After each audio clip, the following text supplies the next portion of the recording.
Olá, estudantes da segunda série. Neste vídeo falaremos a respeito de cálculo estequiométrico. Vamos lá? Então vejam, quando nós falamos em estequiometria, nós temos sempre que lembrar a respeito da chamada Lei de Proust e Lei de Lavoisier, que nos informam a proporção entre reagentes e produtos e as espécies envolvidas e também a conservação das massas. Em suma, numa reação química, tudo que entra, sai na mesma proporção, tá? De uma forma bem simplista. Beleza? Então aqui nós temos as proporções, então essa reação está ocorrendo 2 para 1 para 2, tá? E também nós temos a relação entre a quantidade de átomos, ok?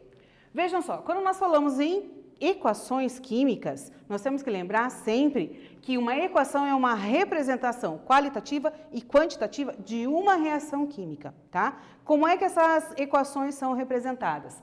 Da seguinte forma, o teu norte será sempre a seta. O que estiver à esquerda da seta são os reagentes, o que estiver à direita da seta são os produtos.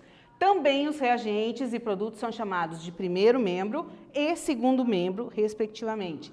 E ainda, lembrem-se, reagentes sempre à esquerda da seta, produtos sempre à direita, ok? Lembre-se sempre dessas possibilidades. O que a gente pode observar numa reação química? Então, aqui você tem a reação e vejam, o número que estiver à frente, que são as proporções, é o que nós denominamos por coeficiente estequiométrico. O que mais que a gente tem que observar? Os chamados estados de agregação ou estados físicos. Se eu tenho S é sólido, L é líquido, AQ é aquoso e G é gasoso, ok? Mais alguma coisinha será que a gente precisa saber? Aqui, ó, o que vem em cima da seta numa reação química. Eles são denominados de símbolos e eles são representados, né, sobre a seta de uma reação e aí eles nos indicam se ocorre por aquecimento, por meio de eletricidade, luz, calor, absorção, liberação de calor. Esses símbolos sempre nos informam o modo em que a reação está ocorrendo, tá bom? E ainda nós temos aqui os índices, né? Esse número que está abaixo aqui é o índice dos átomos, ou seja, é a quantidade de átomos que existe de cada substância. E uma reação química é o quê? É uma transformação da matéria.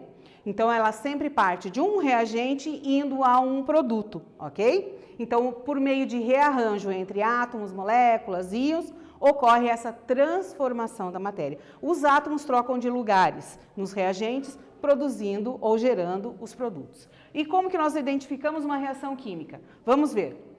Primeiro, liberação de gás. Então, sempre é um indício de reação. Formação de um precipitado, ou seja, você tem lá um sólido, né, dois líquidos incolores, por exemplo, e surge um sólido. Veja, não confunda quando você coloca aquele excesso de açúcar no seu café. Não deixa de ser um precipitado, mas ele não se formou, ele foi acrescentado, tá bem? O que mais?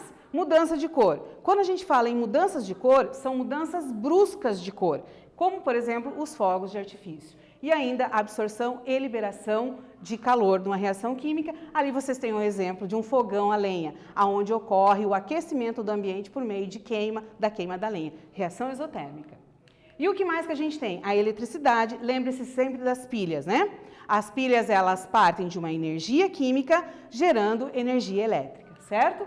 Luz. Lembrem-se de que algumas substâncias, alguns medicamentos estão em frascos bem escuros. Por quê? Porque o conteúdo daquele frasco não pode permanecer na presença da luz.